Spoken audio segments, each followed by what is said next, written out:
When the wife is saying something in anger, how should men position towards that? But let me explain a big problem I had in my marriage.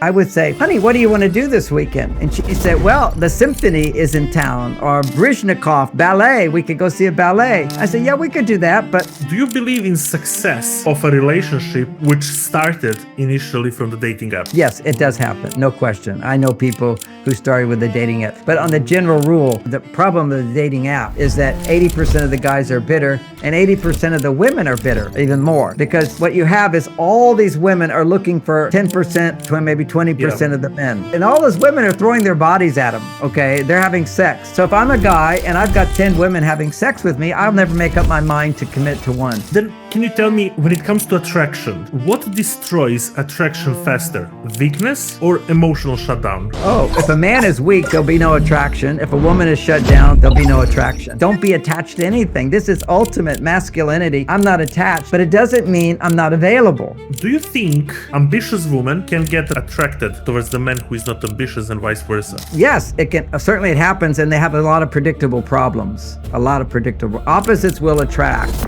but the passion will go away unless she starts to become more feminine and he starts to become more masculine. You have to make that change. But anyway, a lot of strong women, they'll be attracted to a weak man. And a lot of weak men are attracted to strong women because then you don't have to be strong, okay? She'll do it all. Are we, because of that, in huge relationship crisis as a man, considering that it's available on every single device? How old was you when you wrote the book? Guys, I need to say something. We're building something really special here. The level of guests, the conversations, the depth we are going in week by week, it's becoming better and better, more and more valuable. But there is one thing which doesn't make any sense. Almost 90% of you who keep watching the episodes, who keep coming back week by week, are not subscribed yet. Which means one thing, you're not fully part of that journey. I get it, it's one click, it feels small, but for us, and myself personally, means everything. It tells the algorithm that we matter, it helps us reach bigger guests, and create better and better podcast episodes, which at the end of the day are equally for myself like for yourself. They bring the value. So if there was ever a moment to support us, I please you to do it right now. Check if you're subscribed, and if you're not, it's completely free. It doesn't mean to you that much like it means to us. Just click the subscribe button, and by that way, you will help us grow bigger and bigger. And what I can promise you is that me and my team will continue making improves and very soon move ourselves to the real studio where we will record even more powerful episodes with same and new guests. Check, are you subscribed? And subscribe right now. Thank you. John Gray, in 1992, came out the book called Men Are From Mars and Women Are From Venus. And your book and yourself became worldwide popular. As I found out here, over 15 million copies, probably even more than that, have been sold so far. Thank you for being here, and thank you for coming to this show. And before we start, and before we speak about all this success, I want to ask you, who were John before that book and before that fame? Well, before I wrote Men Are From Mars, Women Are From Venus, I was a marriage counselor for 9 years, and I experienced how women misunderstand men, men misunderstand women. And so many times people didn't have to go through the long process of changing themselves. They just needed to understand who they're dealing with and how to adjust their style a little bit, and suddenly many marriages would get so much better. Before that, being a counselor, I was, in my 20s, I was a celibate monk. So I only knew men. I grew up with 5 brothers. I only knew men. I know how men think. And when you're a monk, you meditate a lot, you pray a lot, you know the way you think. You have a lot of subjective awareness. So I understood myself. And then when I got with my wife, Bonnie, it was like she was from another planet. And then when I'm counseling so many women, they're all the same. They all had the same complaints. They could be describing me as a husband. And there's something about men, is men always want to solve problems.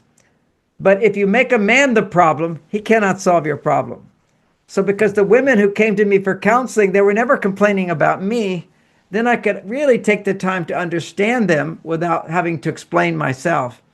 And I help them to understand men. I help men to understand women. And then with that new insight, a lot of practical solutions can emerge.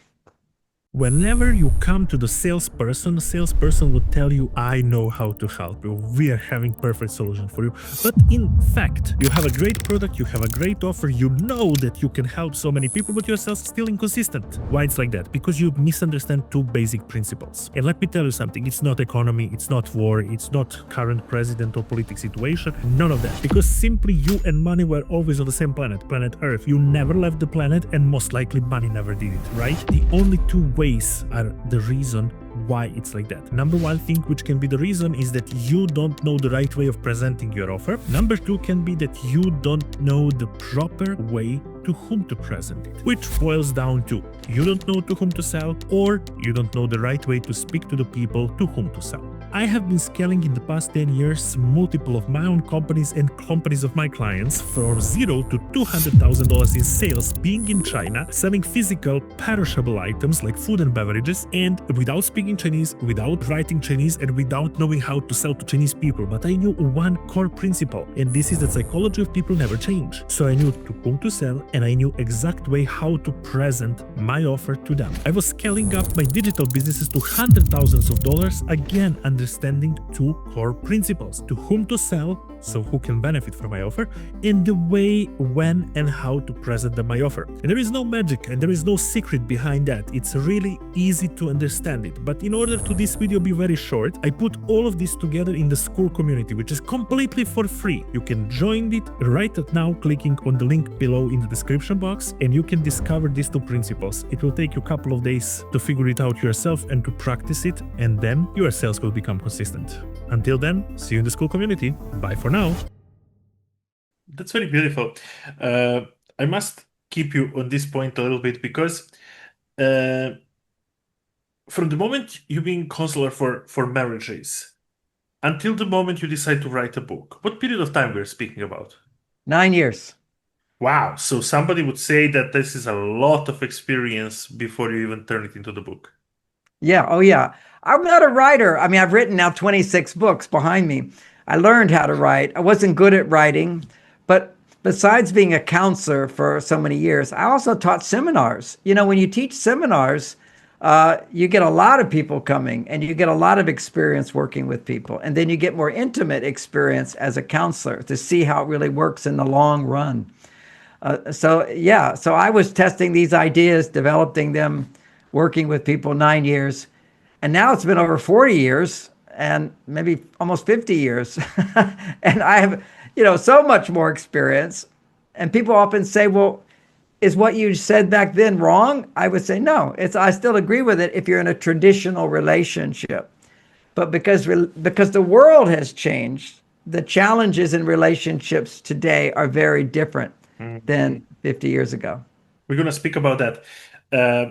Every time when I take somebody's book, the first thing about an author, I like to see how old was the author when wrote the book, so that I can see what's the difference between me and my life, considering with his way of thinking or her way of thinking in that period of time. If it's not a secret, how old was you when you wrote that book? Well, I began developing the ideas at 29 years old. Okay, I wrote the book 41 years old.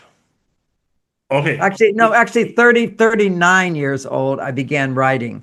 And it's an interesting story. I spent a whole year writing a 400-page book, and that came out. And then not everybody finished the book. So then at 42, I rewrote the book, but shorter, easier to understand, and that became the big hit. Absolutely fabulous. It tells me that you didn't write impulsively. You didn't write because you saw a problem and you ran to solve it. You accumulate a lot of experience, life experience, and experience from other people. Was you married back in that time when you was writing the book and when you was counselor? Oh yeah, I'm married to Bonnie. That's how I developed all these ideas. I live with a woman, experienced all the challenges of marriage, the 30s. We had children, raising children, the family, paying the bills. When I was a monk, I was very happy. You have no responsibilities. It's so easy to love everybody. Just stay out of my house. But you love a woman, you make money, you support the woman, you have children. all kinds of challenges come up. And what helped me is that I had a counseling practice at the same time. So women would come and they would have similar problems, and I didn't feel blamed. You see, when a man doesn't feel blamed, then he can feel more empathy. But when a man feels That's blamed, very well said. he can't feel empathy. And, you know, in my later book, the one that just came out a month ago, uh, actually, I have all the scientific research showing how men and women are different.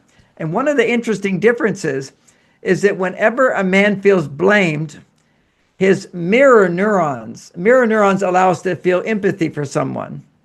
For a man, if he feels blamed, his mirror neurons close down. They shut down. He cannot feel, this is a man. If you blame a man or he feels blamed, he cannot feel compassion, empathy.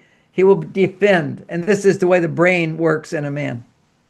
Very beautiful. Beautiful how you're explaining it. We will come to that topic. But before that topic, which I want to hold for the later Yes, time, yes. most of us, when we think about that topic, before we take your book in hand and start reading it, we have certain beliefs about women. Some of them we have to unlearn or somehow to change. What was the belief you had to unlearn about women in general, writing and developing this book and all that experience? Uh, I grew up in Houston, Texas, and my mother was raising children. I Mhm. did not know how capable women are of making money and being competent in the business world. I didn't know that. I just had never experienced that. So then I was surprised at how successful women can be, how they can be Mhm. just like any man. Okay. It's everyone's different, but a woman can go to her male side and she can be just like a man, just as successful as a man, just as smart as a man. No Absolutely, yeah. difference. But what happens, what I also saw is that when women are only on their male side, they're very unhappy. Mhm. And so that's my new book is always about helping women who are on their male side, if you're unhappy, how to help use a man to come back to your female side. So that was one belief that I had about women. I didn't realize how capable and competent women are. And if we mirror that towards men, is there a belief you had towards men? Well, my own experience, my dad wasn't always participating as much in the family as I did. My wife, when I married her, she had been married before and she had two little children. We had one child together, but I have two stepchildren. And she said, if you That's want to beautiful. if you want to have a child with me, you have to promise to be a 50-50 parent and you can never leave me. Wow, I that's don't want to nice. be left. I'm not going to be left alone with two children again, now with three children. No way. And I said, sweetheart, I will never leave you and I will be a 50-50 parent and you can hold me to that. So I had the experience because of that promise I made of spending more time with my children than most successful men do. Because I had so many opportunities when as a successful teacher and then Men from Mars, and she would say, "No, you promised me you can't just go off and do all these talks everywhere. We have to have a balanced life." So she was in charge of the calendar, and if she felt I wasn't there enough time, I would change because I made that promise. So what I got to experience is how wonderful it is when a man can spend time with his children and also work hard. That's absolutely true. I can tell you that as a father of 9-year-old son, and yeah, it's very beautiful. Beautiful being a role of father and a role of entrepreneur and providing, and it raises in me a lot of questions. And you probably change yourself over these years a lot, and in constant developing. Uh, Most of the times when I speak with my wife, we are 8 years in a relationship, and I said that I always feel that our relationship grows as we grow because if I grow a little bit more, I try to do everything and all support to her to she grow and vice versa. Uh, from that rich experience, 9 years working with married people and marrying people, do you think that divorce rate it comes from that part where one outgrew at each other, or it comes where they change their beliefs, or where this high rate of divorce happens? Well, my experience of dealing with, and this is 50 years of experience. Okay, so it's not just Yeah, nine years. Okay, it's 50 years. That's a lot. What I see over and over and over is coming back to the basic theme that I teach, having the correct understanding of your partner, correct understanding of the way of communicating to bring out the best in your partner. So, you talk about how you've grown. I mean, I was just thinking as you said that, how I've grown is unbelievable. I can't even remember the last time I got angry with my wife. When I, Wow. when I married my wife, well, she could say something, do something. I would get so angry inside. I'd go to my cave, and then eventually I always come out with more love. But boy, I would get upset. Often people call that being triggered. I just don't get triggered anymore. And I have a whole, I've trained myself, and this is what I try to convey in my books. If ever a man is angry, you will lose. If you're angry, you must stop talking, take some time to calm down. Talking to a woman when you're angry will always keep her from appreciating anything you say. She can't give you the love you need if you get angry. And what I learned from women, although my wife doesn't need to know this, I know it. I know that if I get angry, I lose. And I want to win. I want to be number one in her life. And so what a woman can learn from my books, if her husband gets angry, how to defuse a man's anger is to realize when a man starts to get angry, women don't realize we're different. And what they do is they take gasoline and they put it on the fire. Yeah. They don't know. They think they're helping. Just like men, we think we're helping many ways we don't. Women think if he's angry, get him to talk. Every word a man says when he talks will only make him angrier and angrier and angrier. So you have to if once anger comes in the conversation, stop talking. We make the mistake of thinking talking solves everything. No, talking only solves everything when two people are not stressed, when they're not angry, when they can hear each other and they respect each other. But as soon as a man is angry, a different part of his brain is activated. And the more he talks, the more angry he will become. Do you believe that ability of you being that tolerative towards your own wife, by the time it comes from you being able to process and to adopt towards her, or to ignore certain parts which makes you angry? Probably they still make you angry, but you ignore them, or you're just trying to find adaptation towards this? I think it's a combination of two things. There's maturity. And all those times when I got angry, at least I learned stop talking. That's the first thing. Take quiet time. And then what I did, I developed for myself, and I teach it in my books, what a man can do within himself to take away anger, to take away hurt, to heal. I have to be responsible to change how I feel without her changing how she behaves. I'm responsible for how I feel. So I've gone through a lot of healing within myself. I think we all have issues and we have to go through those. I think a marriage will point out those issues. And then it's up to me to work on that. That's one thing. But the other thing is I understand women. Women are temporarily crazy. I think all unhappiness is crazy. If you were a sane person, you were happy. Even when I feel there's terrible things happening in the world, I see all the bad stuff, I'm still a happy person. Why? Yeah. I feel compassion. One of my daughters is a lot of pain.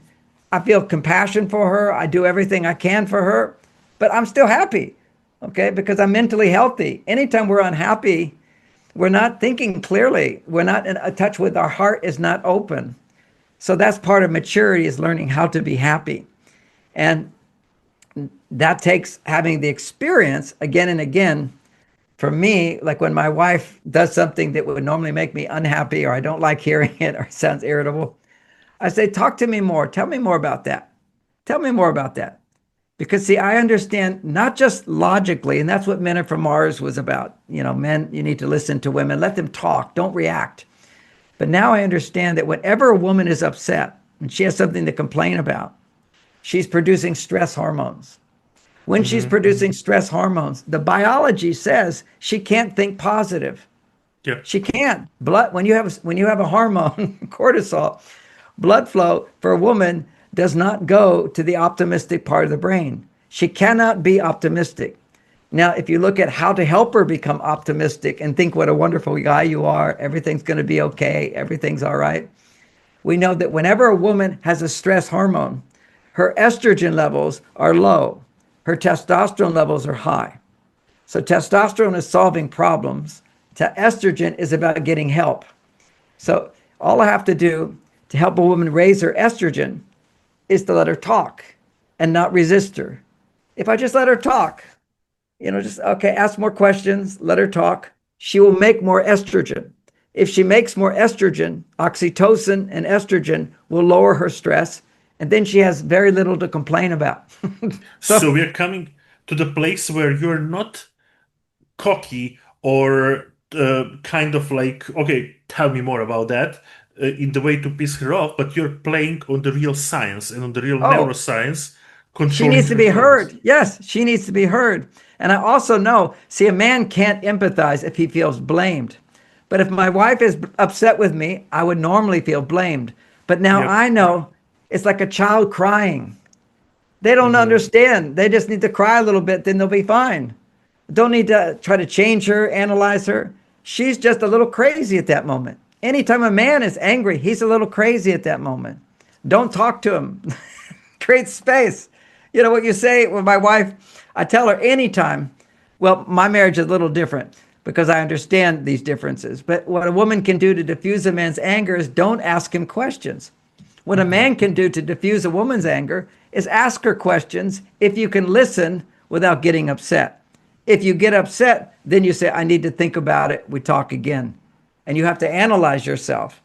And because when a man stops talking and analyzes himself, or he does something to use his muscles, his body will make testosterone. And when his body makes testosterone, all stress goes down. Anytime a man is stressed, angry, fight or flight, it's not high testosterone, it's low testosterone and high female hormones.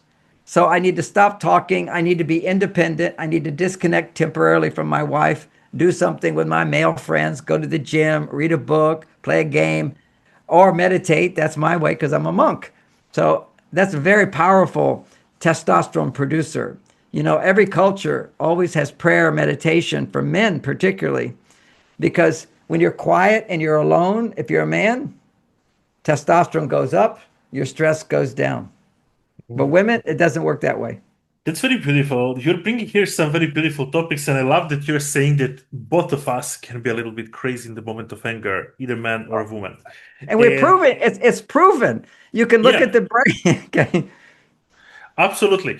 And what is very interesting is that this is second episode today, which I'm recording very close to the relationship. The first one was with Christine, the Brian Tracy's daughter, and it was absolutely beautiful. And she told me a sentence, Nick, when my husband want to do something what I don't want to do, I found very helpful thinking why this is important for him. And I said, like, wow, that's a cool reverse engineering.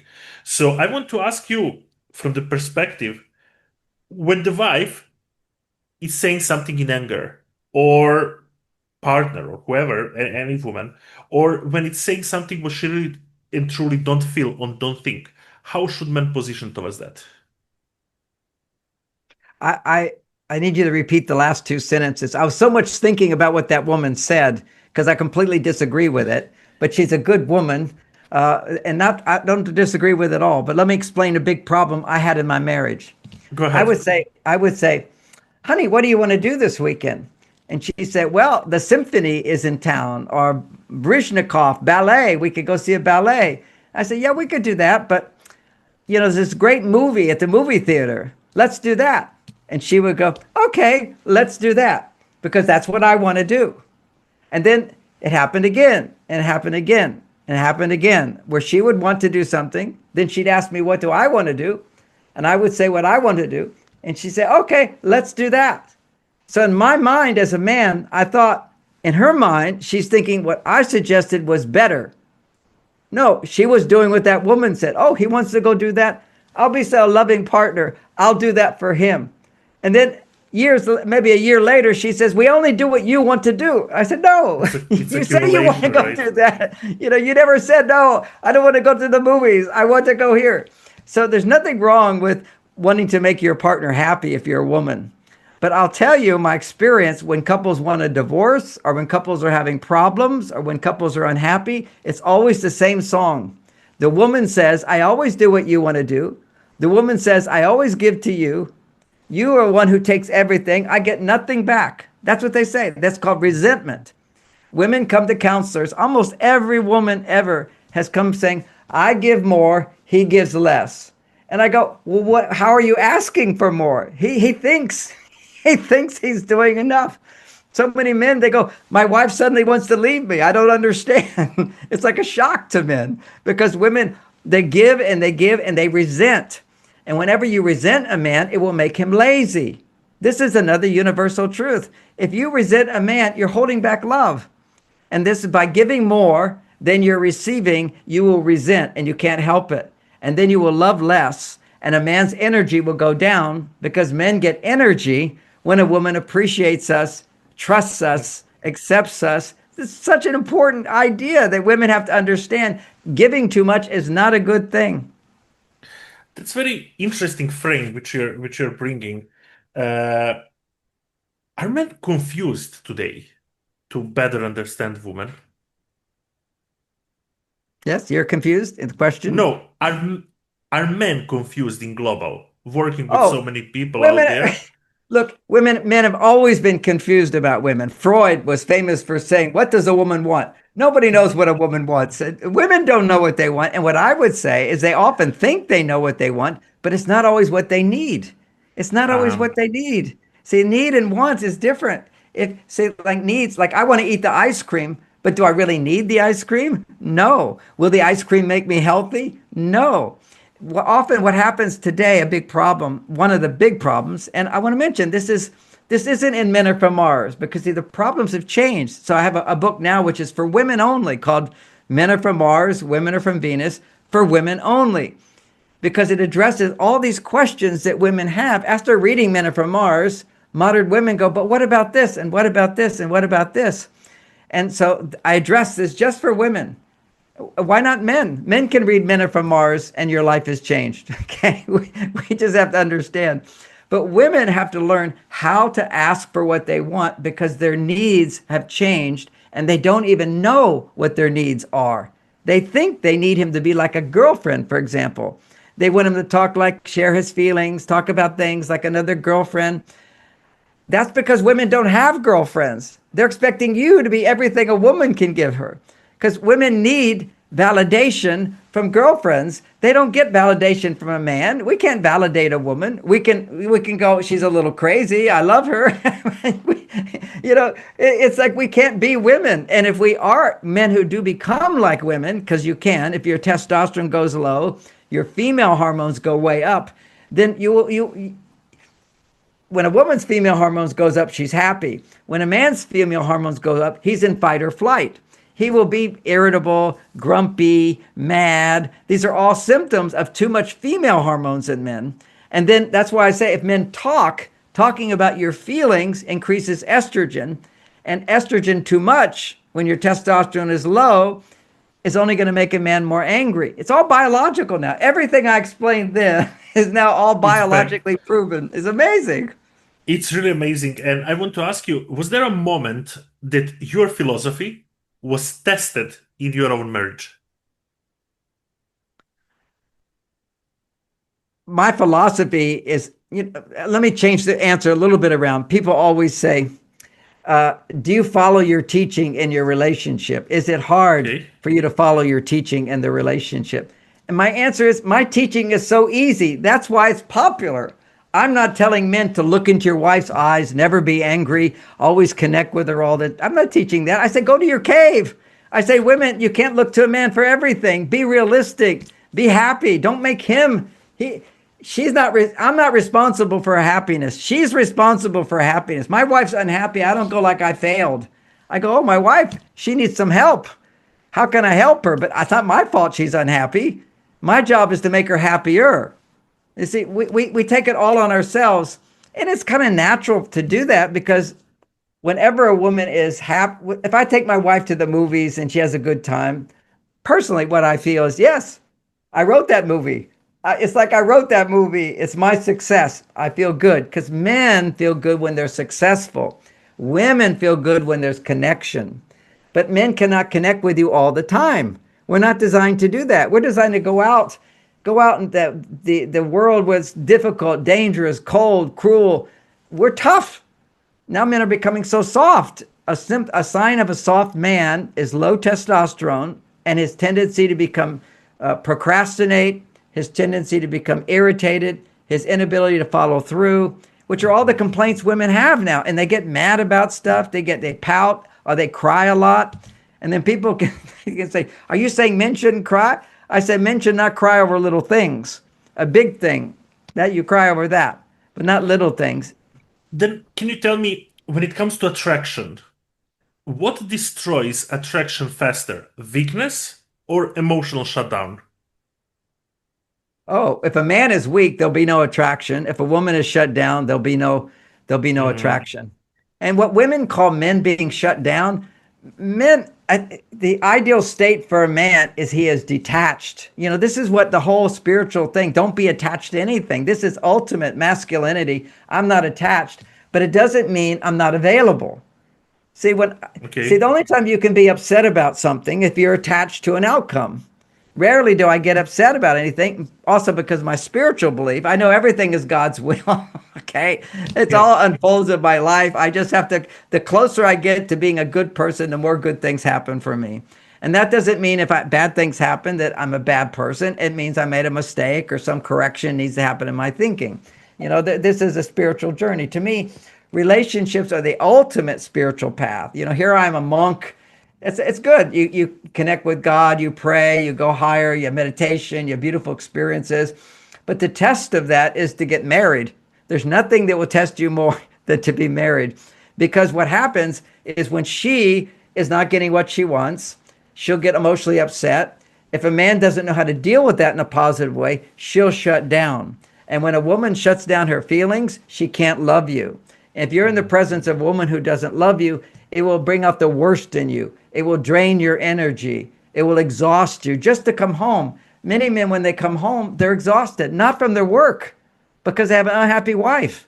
And he doesn't know, how can I help her? And she doesn't know what he can do to help her. Or she might think she knows what he should do, but it's not what will work. Because if it would work, it would work. You have to look at the results in your life. If you're not happy, it's you. It's not your partner. Yeah, it's analyzing the results. You know, John, how they said that different types get attractive to each other, get attraction to each other. Yes. Do you think that ambitious women can get attractive, can get attracted towards the man who is not ambitious, and vice versa? Very, very, yes, it can. Certainly it happens, and they have a lot of predictable problems. Opposites will attract, but the passion will go away unless she starts to become more feminine and he starts to become more masculine. You have to make that change. But anyway, a lot of strong women, they'll be attracted to a weak man, and then they lose attraction all right away. And a lot of weak men are attracted to strong women because then you don't have to be strong, okay? She'll do it all, but the passion will go away. So then I look at this once again biologically. Whenever you have a strong man, he will be having higher testosterone. And I don't mean just muscles. I don't have that many muscles. That's not my forte. I don't have that body type. I'm not weak, but it's not I don't go to the gym to build muscles. There's no interest for me at all. And for me, it's sexual stamina, for example, is my strength. I could outdo any man on the planet. I'm 74 years old. My testosterone levels are 50% higher than when I was a young man. Wow. Why? Because I don't get angry. I don't complain. I don't whine. I do what I say I'm going to do. I also don't eat that much. Young people need to eat more. But once you have your body, why do I need a lot more food? So, I've got a flat belly. That's very important for testosterone. If you have big belly, what happens over time is it makes estrogen and it lowers your testosterone. So I know these things. And also I would never even get close to porn. Porn is the most damaging addiction on the planet right now. It is the most evil thing that exists. It should be illegal. We make pedophilia illegal because we know it's bad for people. Well, why don't we make porn? We know it's bad. We know it's changing the brains of our children. And even not even porn, just giving a phone to a child and the development of the brain, they're now showing that the brain dies. It becomes super lazy. The brain needs to be figuring things out for children. That's how it grows. And when somebody's figuring it out for you, they've measured it now. The white connective tissue starts to decrease in your brain and it shrinks, all because of electronic stimulation for children as the brain's developing. Then when you're an adult, if it's sexual stimulation, you can't be turned on to your wife. Porn will keep you from being turned on to your wife. Porn is just as dysfunctional as having an affair for your marriage. That's what people need to know. Women need to know that. They need to clearly say to their partner, how would you feel? I mean, pull out all the gay porn or have a woman bring out all this porn and say, how do you feel, honey, when I'm watching this?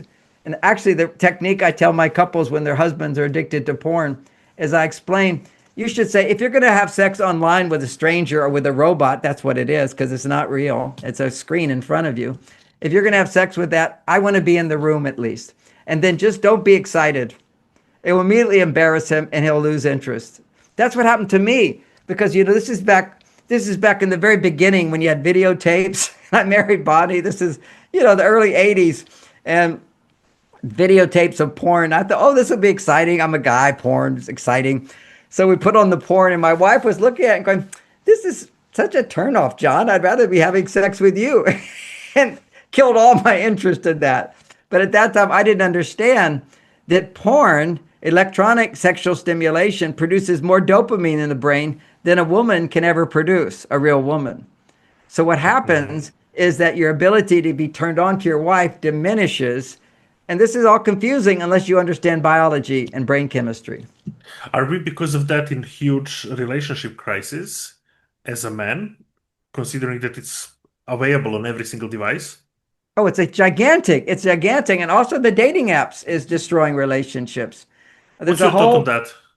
Okay, we talk on that. Well, what happens is on the dating apps, 80% of the men never get a date.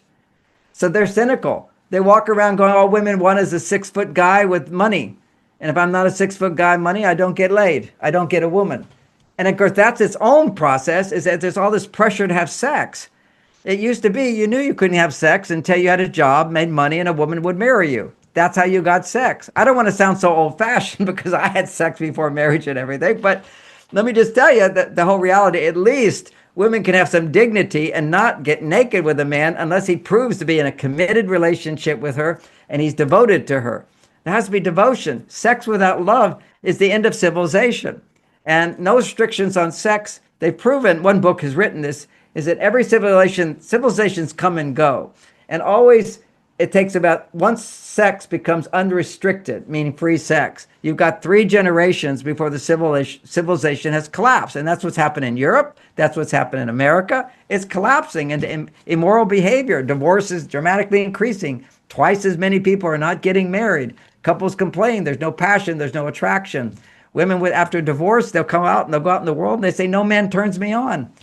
She's looking, where's the spark? What's wrong with men? And I have to point out to women, you're the spark. You're the spark. It's not going to happen.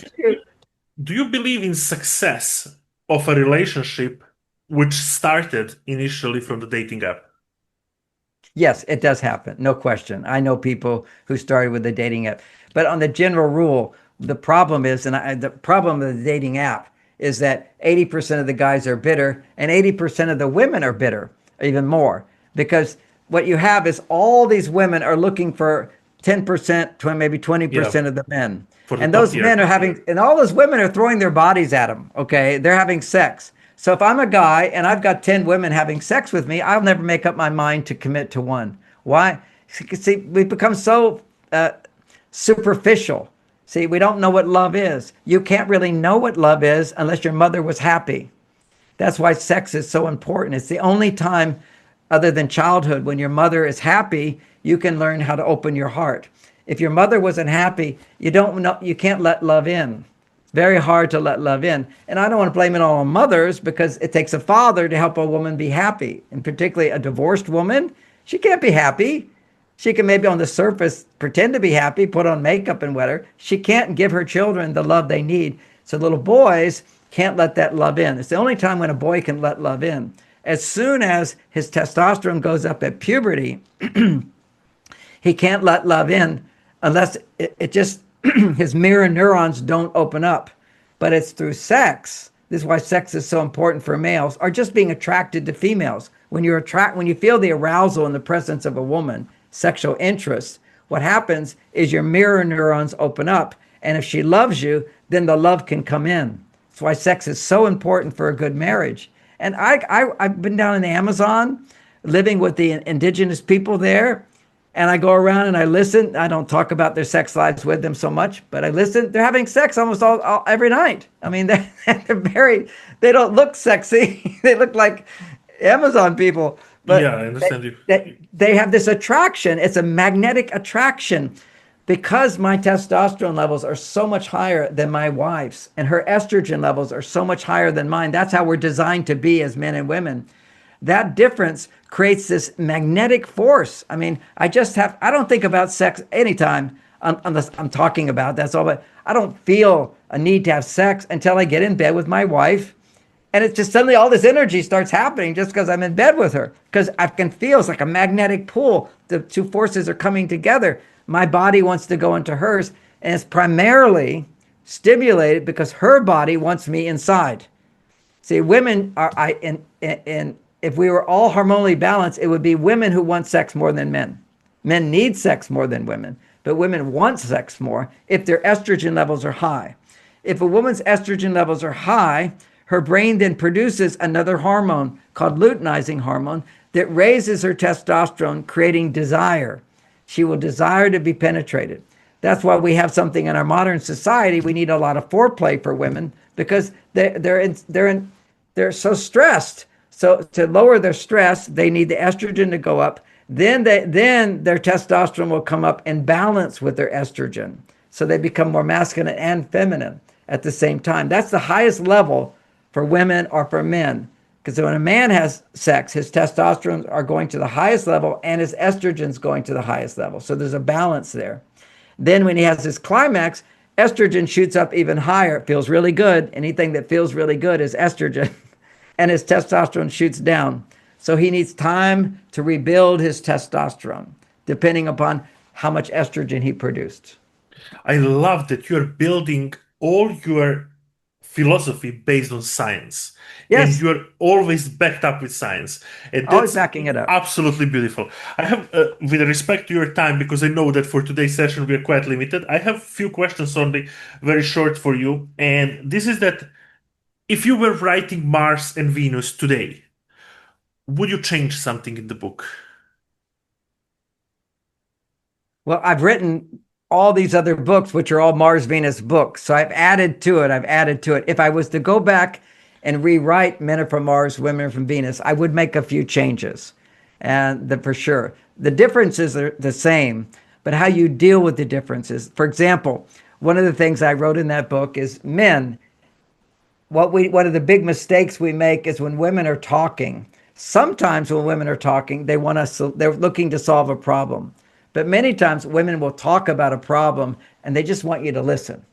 So I tell men to listen. But what I would add to that book now if I wrote it, and I would say, but women, if you want to train a man to listen to you, because men are not taught how to listen to women, unless we really saw our fathers do it, and they didn't need to. So if you want to train a man to learn how to listen to you, talk about other subjects, your feelings about work, about your children, that don't blame him. If you learn to talk about things that are bothering you, but he doesn't feel blamed, then what will happen is he will see that just listening to you makes you feel better, and he doesn't need to solve your problem. But if you talk about a problem to a man, instantly we're designed, got to solve it, got to help you solve it. If you're upset, we want to tell you don't be upset, why you shouldn't be upset. We don't know instinctively that when a woman is upset, she needs to feel the emotions of being upset. That will produce estrogen, lower her stress, and then she's not upset anymore, and no problem was solved. Nothing changed in the outer world. Women have that amazing capacity if they can talk and be heard, but men don't know that. So we're going to go in there and try to solve the problem. But women don't know that if you complain to a man, he's never gonna be turned on to you after a while. You cannot complain to men. You have to realize a complaint is just like ruining your relationship. Just like a man, I talked today, getting angry in a woman's presence and talking will ruin your relationship. For a woman complaining about a man, you don't realize every complaint knocks down his testosterone, knocks down his testosterone. So what is a complaint? It's you didn't do this. You promised you'd do this. Why aren't you doing this? You should do this. All those types of complaints are really, if they're somewhat healthy, are requests. Learn how to ask.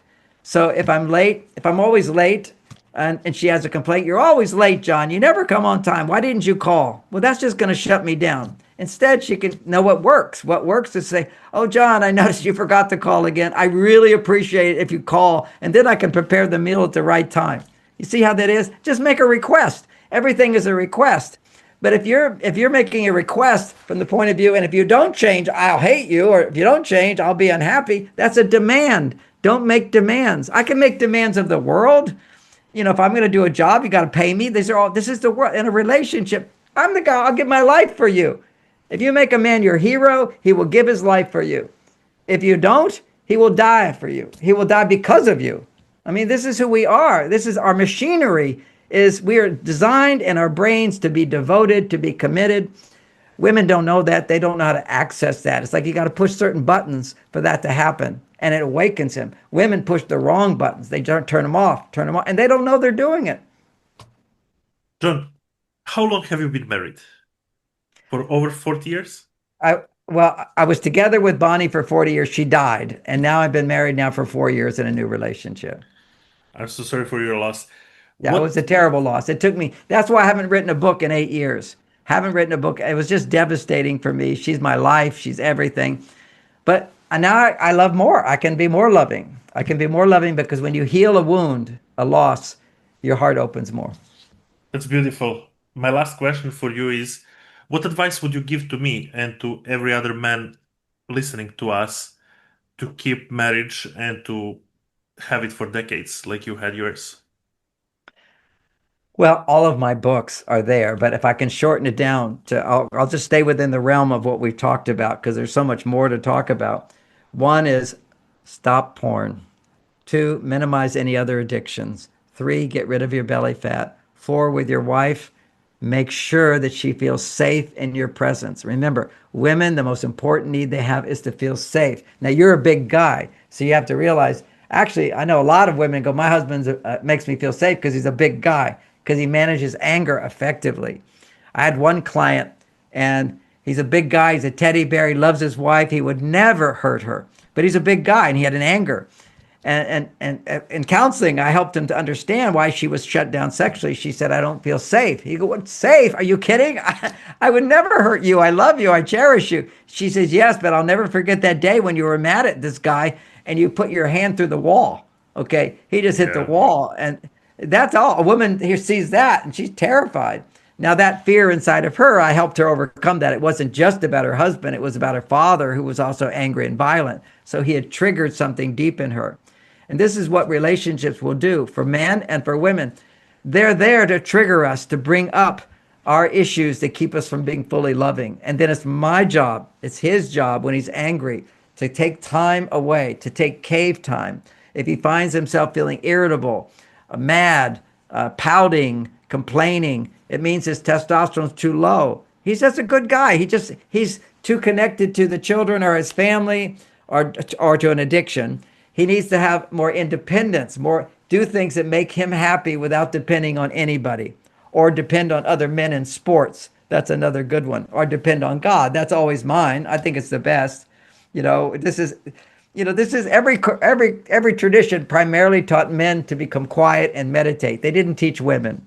Okay. Now women are like men, so they can benefit from meditation. But what they taught women to do is love your husband, love your children, cook food, sing songs, dance, and make love. That was it. If you go to India, for example, in that culture, although I'm Christian, but I've studied everywhere, you go to the temples, there's naked women all over the place, and their men are all meditating. They're like meditating, and then the women are naked, dancing with bells around their waist, because that's their job. Men go into the detachment state. It's a woman, her sexuality, her sensuality, her beauty, her nakedness, that pulls men out. But it's a sacred nakedness. You just can't go walking around naked in the world. You only do it with one man. If you do it with one man, it becomes very special.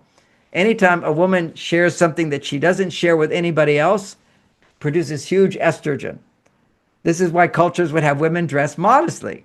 Although in the temples, that was a different thing for in that time of life, but it was a representation of Shiva and Shakti. The female energy is sexual energy. The Shiva energy is pure peace. And so the Shiva is in meditation. He can't come out of meditation for thousands of years until his wife is dancing in a sexual way and he comes out.